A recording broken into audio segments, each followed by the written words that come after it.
Thank you, Premier. As the Premier said, obviously the situation in Greater Brisbane is looking very good at the moment. There's really been no community transmission beyond the cleaner and her partner.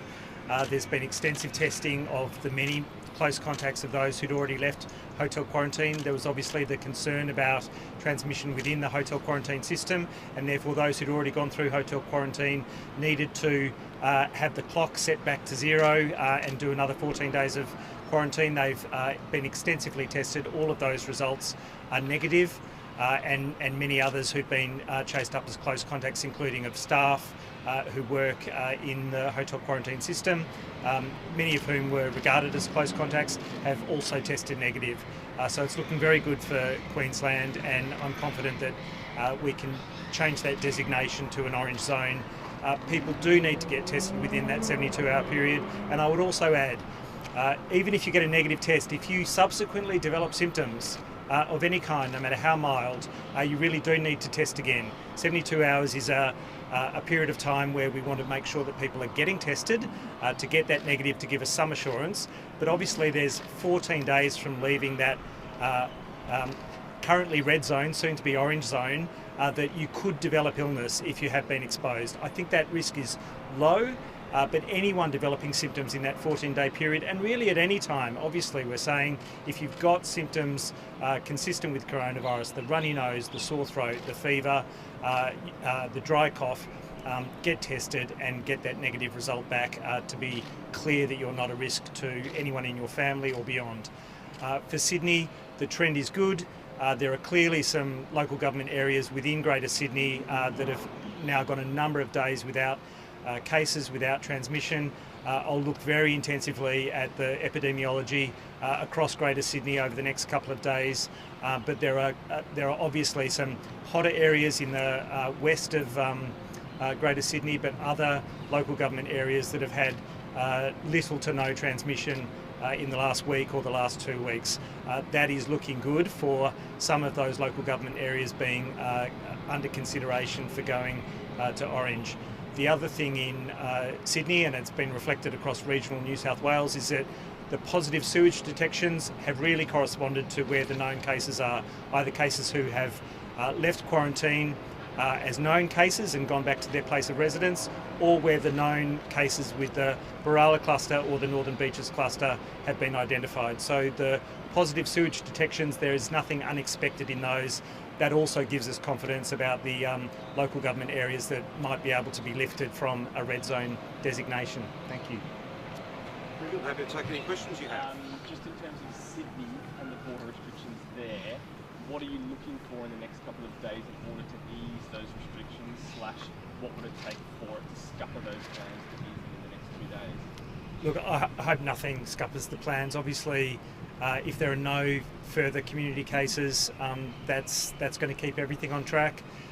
Even if there are community cases, but those individuals were known close contacts, they were already quarantining, that's something that gives me assurance that they don't represent a broader risk. If there are no new exposure sites that get published by virtue of that, that's all in the positive. Obviously, if there are new clusters that are identified in local government areas that are previously unaffected, you have to review that for what it is. Now, some of that might be concerning, some of it might not be. It really does depend how people are moving around, how many close contacts they have, where they've been, how infectious they might be, whether they transmit to others. So lots and lots of things to consider all at the same time, but you know, the overall trend is very positive. There's been just a spattering of cases in the last week, and they're largely connected to known cases. Will it be tomorrow, you think, that you might be able to lift it, a big Sunday? I'll go through tomorrow looking at all of the epidemiological detail across all of those LGAs and speak to Cabinet then. The New South Wales Premier said yesterday that she wanted states to liaise more with New South Wales to get more information from them on border things. What is our communication like in New South Wales? And what is it's a daily process. I spoke to the Chief Health Officer yesterday afternoon. I'll be in touch with the lead epidemiologist on the communicable disease side today and tomorrow. So it's a pretty intensive process. There's nothing that we would like to know that isn't forthcoming from New South Wales. So it's a very open channel. Can I ask you, is there a radius around a quote-unquote red local government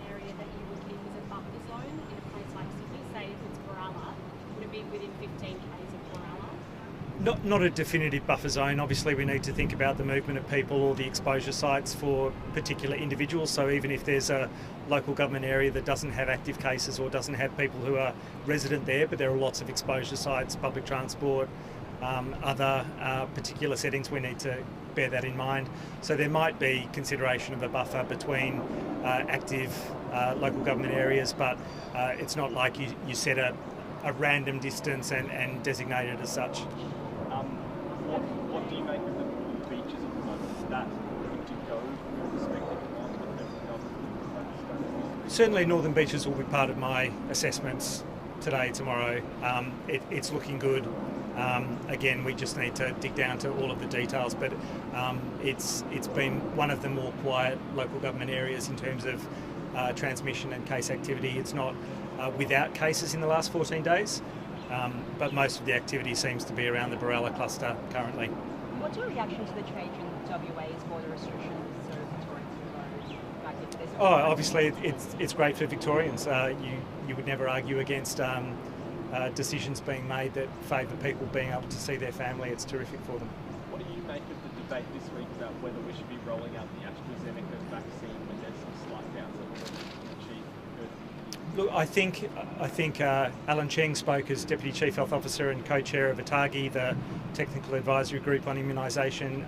Paul Kelly said very much the same thing. You have vaccines that are available in country. You want to use all of the tools available. You're not going to sit them on the shelves and not have them protect individuals. We would obviously love vaccines that can stop the risk of transmission to others to the fullest extent possible. We need to keep looking. I know the Commonwealth Government is going to continue the process of seeing what vaccines might be available. But what we have now in Australia we need to use to protect people. The AstraZeneca vaccine will absolutely do that. And so for our aged care residents, workers, others who are at the front line, we would want to use that vaccine for their protection, even if it's not at a level that might be even more protective of the risk of transmission. Are you excited, Brett, that we could start vaccinating in next month? Is that something you... Obviously, I think everyone, almost everyone, is delighted to see the prospect of a vaccine rollout. And our lives change. The restrictions that have been part and parcel of our lives are the things that we are all hoping fade away through 2021. That's what the prospects of a vaccine will do for a more normal life. And it's been the longest 12 months for everyone. And the prospect of a vaccine changing that is absolutely a positive that we should all embrace. Whether it's next month or whether it's early March that people start getting vaccines, is it going to be a timeline that we can avoid another lockdown in winter, do you think, when cases seem to spread more? You'd certainly hope that rolling out a vaccine, especially to our hotel quarantine program, the ports of entry, that if we can otherwise get on top of every bit of community transmission within the country, then the prospects of being completely free of community transmission means that we can do all of those normal things. That's what the prospect of a vaccine rollout through March, April, May can do for us. And I certainly hope that we can go into a winter with that kind of confidence of a much more normal existence. Is it possible that people can get two vaccines, that people can get the AstraZeneca one and then once we get more stock and say the Pfizer one, they then get that after? Look, I think that's for ATAGI, the Technical Advisory Group on Vaccines, to provide advice on. The evidence from around the world is that vaccines that work in a similar way can certainly be mixed and matched, but I'm not a vaccinologist. I'm not going to be the one advising on that. But if that's a prospect that means that we can have other different vaccines add to the immunity across the population, that'll be a great thing. All right, thank you. Can I just finish by saying, so this is